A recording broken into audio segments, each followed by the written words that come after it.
We've been reminiscing a lot lately. It's Braden's senior year, and my wife, Christy, has been posting baby pictures on Facebook once a week. I guess that's the senior Sunday thing. And by baby pictures, what I really mean is super chubby baby pictures. I mean, look at that. That kid had some jelly rolls, which, as I've learned through life experience, is much more adorable when you're a toddler than when you're my age. Hashtag single tear.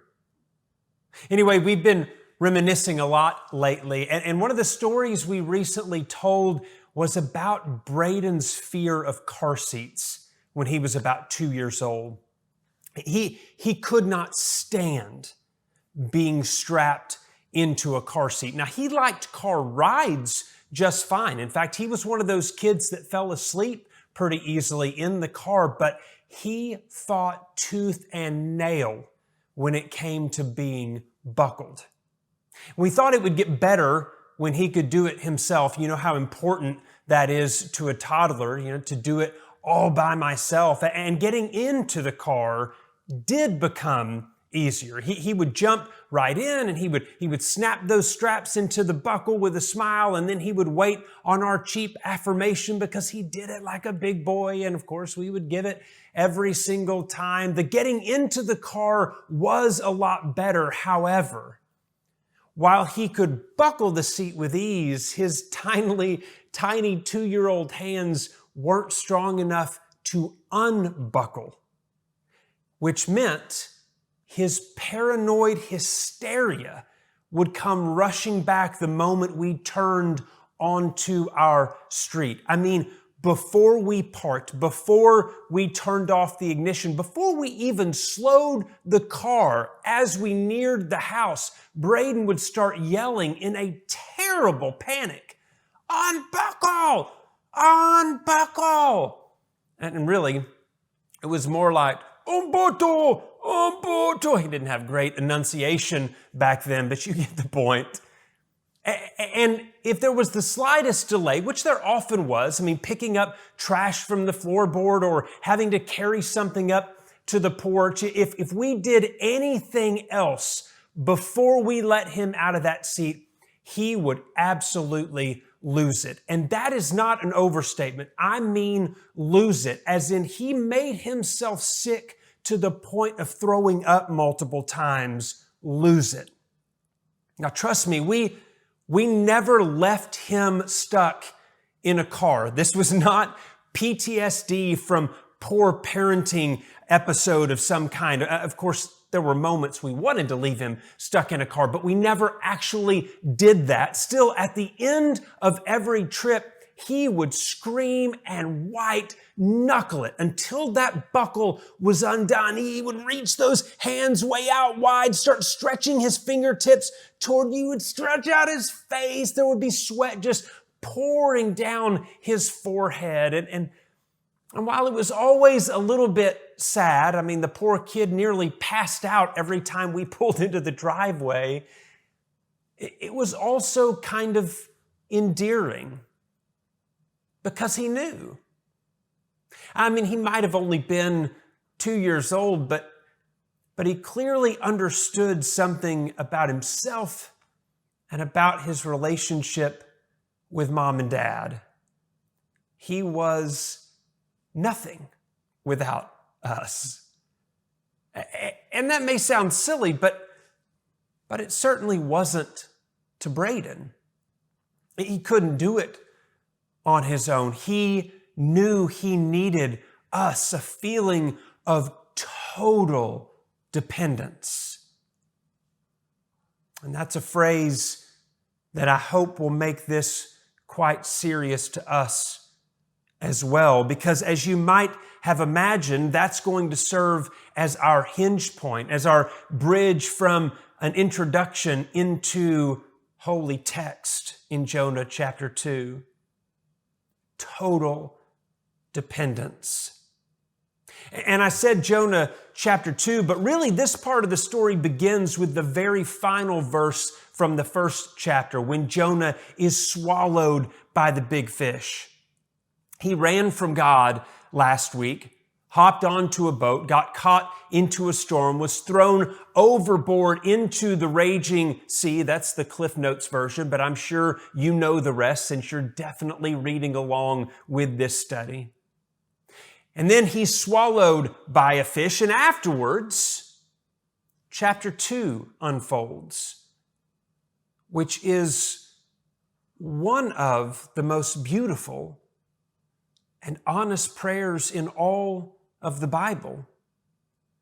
It feels almost out of place, almost unexpected in the middle of this story. But let's read it together. I cried out to the Lord in my great trouble, and He answered me.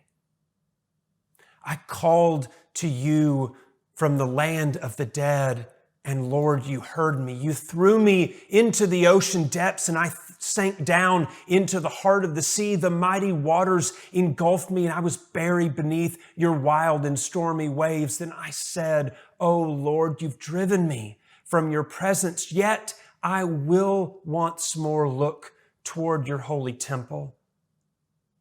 I sank beneath the waves, and the waters closed over me. Seaweed wrapped itself around my head. I sank down to the very roots of the mountains. I was imprisoned in the earth, whose gates locked shut forever.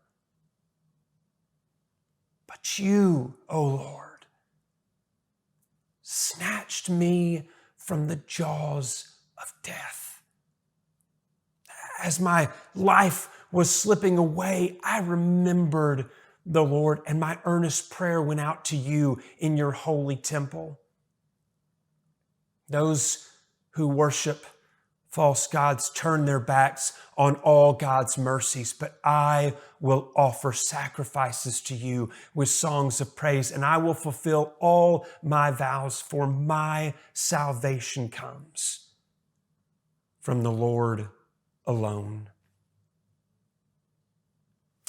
So yes, the belly of the fish thing is super weird. And yes, being vomited out onto dry land is really gross. And yes, I almost titled this sermon "The Puke of Whales," but honestly, I don't want those details to be distracting. And ironically, that's what they often are.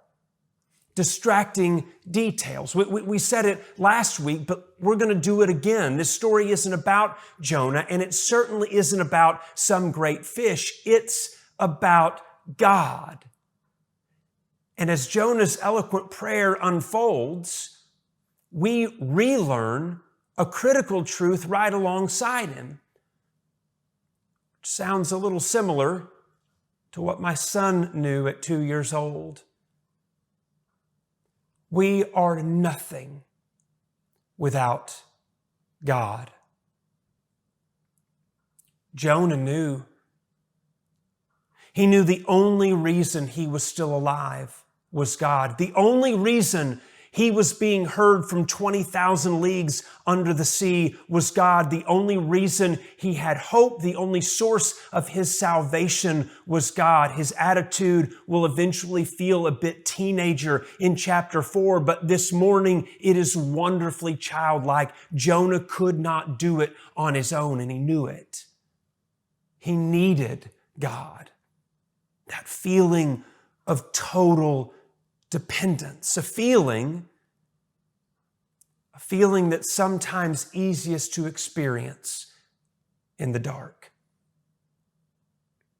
I'm a big fan of Barbara Brown Taylor, Episcopal priest, professor, author, and theologian. It was her quote that filled the silent screen just before this message began. I have learned things in the dark that I could never have learned in the light. Things that have saved my life over and over again, so that there's really only one logical conclusion. I need darkness as much as I need light. Now, I'm taking her out of context. She certainly wasn't talking about Jonah, but her words have repeatedly poured over me as I sought to prepare this week a lesson about God's discipline. And that's the topic I gave to today's date, God's discipline, which is definitely appropriate. It was God who orchestrated Jonah's Geppetto moment, which, gracious or not, is punishment no matter how you slice it. God could have taught Jonah in an abundance of ways, but he chose a not so fun medium, and he chose that on purpose. It was discipline. And so, that's what I wanted to describe this week. God's holy discipline. But as I prepared that subtitle, it didn't seem quite big enough. Now, I want to go on the record saying I do believe God still disciplines his kiddos. I don't know how you read Holy Scripture and arrive at any other conclusion. It's certainly something I believe happens, and it's certainly something I think we need yet. Yet at the same time, not all the moments we spend in darkness are choreographed by him. In other words, difficulty does not always imply divine punishment. Jesus went out of his way to point this out in John chapter 9 when he came up on a man who was blind from birth. His disciples saw this man and they asked, Rabbi, who sinned? Was it him or was it his parents? What was it? Whose sin was it that made him be born blind? And Jesus responded, it wasn't either. It wasn't his parents. It wasn't him. Sin wasn't the reason. Punishment wasn't the reason. Discipline wasn't the purpose of his darkness. And that's kind of my point here. There are a host of reasons that we find ourselves in trouble. There are a host of reasons we find ourselves in the dark. All of them with the potential to teach, but not necessarily the same lessons and not necessarily in the same ways. So here's then how I want us to start to point already toward a close. Listen, we're all going to wind up in that fish's belly at some point. We are all going to wind up in the depths. It may feel, for a multitude of reasons, like you're sinking right now. We're all going to wind up tossed by that sea. We're all going to wind up lost to the depths. We're all going to experience moments in the dark. And rather than teaching you how to avoid them, which is, by the way, the attempted work of a lot of health and wealth gospel preachers out there, rather than mistakenly trying to teach you how to avoid the dark, I'd rather try to help you differentiate and embrace it. And to communicate this in as simple a way as I can, in a way that hopefully you will remember, we're going to use 2 one-word questions from this point forward. I would say get ready to write them down or screenshot, but they're just one word. I'm going to trust you can handle that without help this week. The first question you should ask yourself when life's waters are running over you is why. I think this is really important because it will critically inform the lessons you'll learn. Like I said a moment ago, not all trouble has divine reason. Not all trouble is a part of God's plan. Sometimes we experience darkness just because we live in a broken and fallen world. And sometimes we experience darkness because we make really poor decisions. Maybe we should pause and say that second one again. Sometimes we just experience darkness because we make really poor decisions. That's a truth we need to maturely admit out loud. Sometimes we just mess up. And church, I think it is crazy irresponsible when we call those mess-ups God's plan. I've encountered this more times than I can count in counseling, and it's probably one of the reasons I'm often not best suited to wear that hat. I'll never forget a time when a church member popped into my office one day to tell me he had finally figured it out. Matt, I know it was truly awful, but I think my nasty divorce happened so that God could lead me to a better life with Michelle. And I was like, no, Craig, no. Your nasty divorce happened because you had a year-long affair. How dare you blame God for your mistake? I mean, I told you, I don't have all that much sympathy in situations like that, but in my defense, I'm not sure we always should. Sometimes I think we need that kind of brazen accountability. Otherwise, we skirt responsibility by acting like everything happens for a reason. And I guess maybe in a sense it does. Maybe everything does happen for a reason, but sometimes the reason is that we are selfish and stupid. So ask yourself, why? When you're sinking in trouble, ask yourself why you're there. Maybe you were just dealt a bad hand, and that happens. It truly does happen. And I don't want to make you feel guilty if the waters are rushing over you and it had nothing to do with choices you made.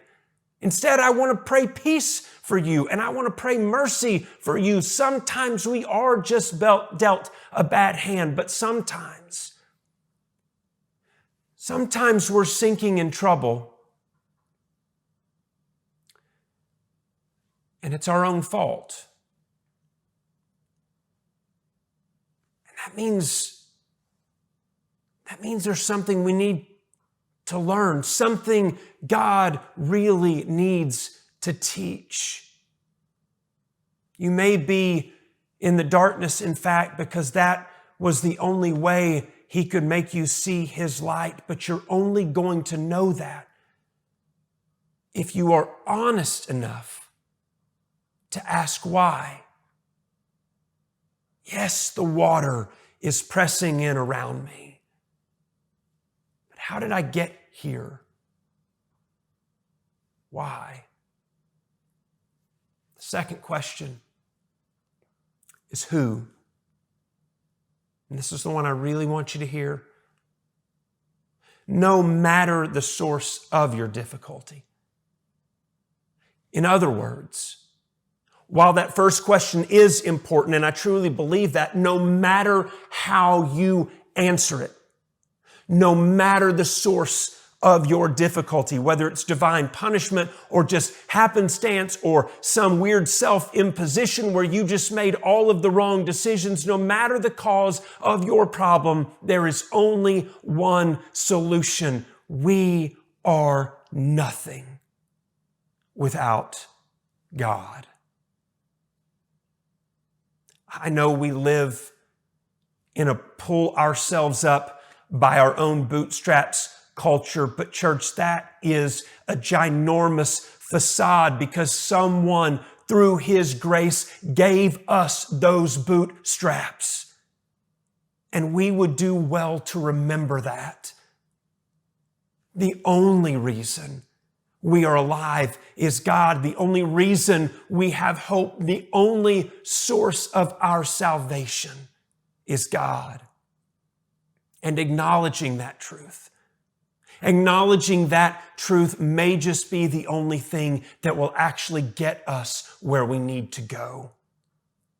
That was certainly the case for Jonah. It wasn't until he recognized and proclaimed his total dependence that he was finally able to live into his calling. In a sense, he had to get out of his own way first. And so I plead with you to make sure that you give yourself the same opportunity. When you find yourself in the dark, first ask why. But then ask who. Because only He is capable of getting you where you really need to go. This morning, I want us to close in prayer. And I know I may be the one speaking the words, but I hope you'll genuinely pray with me. In fact, we said screenshot earlier. You could screenshot this prayer and make it your own this week. And I certainly won't take credit for the words. If you paid attention to this sermon at all, certainly if you read ahead, these words are going to sound oddly familiar, almost as if I stole them from a biblical story. I want to close with us saying this prayer together, and I hope you'll continue to pray it this week. Would you bow with me? We cry out to the Lord in our great trouble, and our earnest prayers made it all the way to your holy temple. Those who worship hollow gods, frauds, turn their backs on all your mercies, but we will offer sacrifices to you with songs of praise, and we will do what our hearts have promised, because we are nothing without you, God. Our salvation comes from you alone.